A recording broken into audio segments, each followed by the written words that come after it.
ఏపీలో ఎన్నికల సమరం ముగిసింది. అందరి దృష్టి పిఠాపురంపై పడింది. అక్కడి నుంచి ఈసారి అసెంబ్లీలో అధ్యక్ష అనేది ఎవరు అన్న చర్చ జోరందుకుంది. పవన్ గెలుపుపై కూటమి ధీమా వ్యక్తం చేస్తుంటే అధికార పార్టీ అభ్యర్థి వంగ గీత గెలుపుపై అంతే ఆశలు పెట్టుకుంది ఆ పార్టీ. మరి పిఠాపురం ఓటరు తీర్పేంటి? అధినేతల అంచనాలు ఎంతవరకు వర్కౌట్ అవుతాయి? Let's watch. కాకినాడ జిల్లాలో పోలింగ్ ప్రశాంతంగా ముగిసింది. జిల్లాలో అధికార ప్రతిపక్ష పార్టీలు సర్వశక్తులు ఒడ్డి గెలుపు కోసం పోరాడాయి. ఇదివరకెన్నడూ లేని విధంగా ఓటర్లు పోలింగ్ బూత్లలో తమ ఓటు హక్కు వినియోగించుకోవడానికి క్యూ కట్టారు. జిల్లాలో 80.30% ఓట్లు పోలయ్యాయి. అధికారుల్లో కూడా ఇది ఉత్తేజాన్ని నింపింది. ఓటర్లలో ఓటు హక్కు వినియోగం కోసం చేసిన వివిధ ప్రయత్నాలు ఫలితాలనిచ్చాయని అంటున్నారు. మరోవైపు ఓటరు ఎలాంటి తీర్పునిచ్చారు అని అభ్యర్థులు తెగ టెన్షన్ పడుతున్నారు. ఫలితాల కోసం ఉత్కంఠగా ఎదురు చూస్తున్నారు.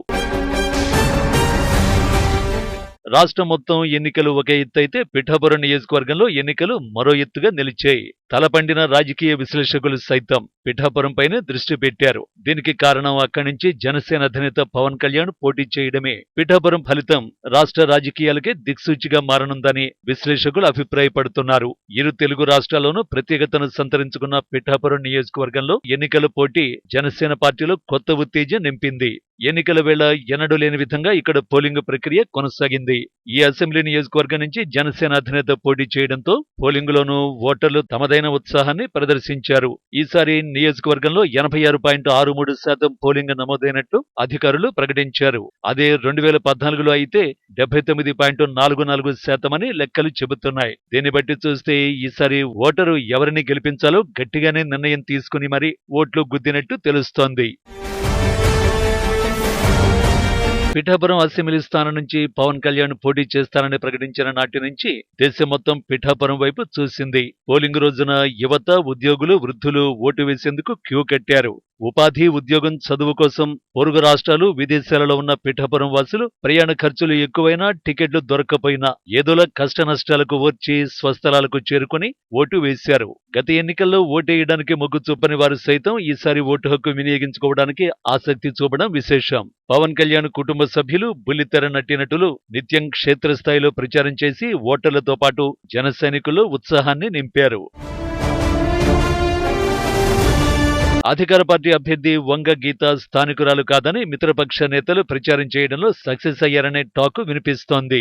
దానికి తోడు పిఠాపురంలో జగన్ సభలో వైసీపీ అభ్యర్థి గీత కన్నీరు పెట్టడం, ఇక్కడ ప్రజలు ఈసారి తనను గెలిపించాలని కోరడం, లేని పక్షంలో తన కట్టే పిఠాపురంలోనే కాలాలంటూ సానుభూతి పొందే ప్రయత్నం చేసిందట. జగన్ కూడా గీతను గెలిపిస్తే ఆమెను డిప్యూటీ సీఎంను చేస్తానని, అలా అయితే పిఠాపురం నుంచి మొదటిసారి డిప్యూటీ సీఎం అయిన ఓ మహిళగా వంగ గీత రికార్డు సృష్టిస్తారని చెప్పి ప్రజలను తమ దారిలోకి తెచ్చుకునే ప్రయత్నం కూడా చేశారట. అయితే ప్రయత్నం ఎంతో కొంత ఫలితం ఇస్తుందన్న అంచనాలు ఉన్నప్పటికీ అధికార పార్టీ నేతలు తమ తప్పిదాలతో వచ్చిన సానుభూతికి రెట్టింపు వ్యతిరేకత కూడా కూడగట్టుకున్నారని కూటమి వర్గాలు అంటున్నాయి. దీంతో ఏం చేయాలో తెలియక చేసిన తప్పును దిద్దుకునేందుకు సమయం లేక వైసీపీ నేతలు తలలు పట్టుకుంటున్నారని జనసైనికులు అంటున్నారు.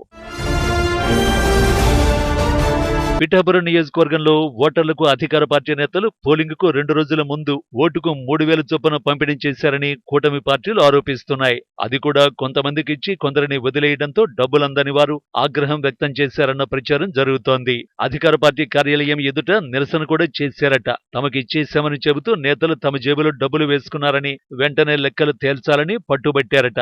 అంతేకాదు నేతల ఇళ్ల మీదకు వెళ్లి వాగ్వివాదానికి దిగారట. ఈ నిరసనలు కాస్త పార్టీ వ్యతిరేకతకు దారి తీసి జనసేనకు లాభం చేకూర్చిందని కూటమి పార్టీలో టాక్ నడుస్తోందట.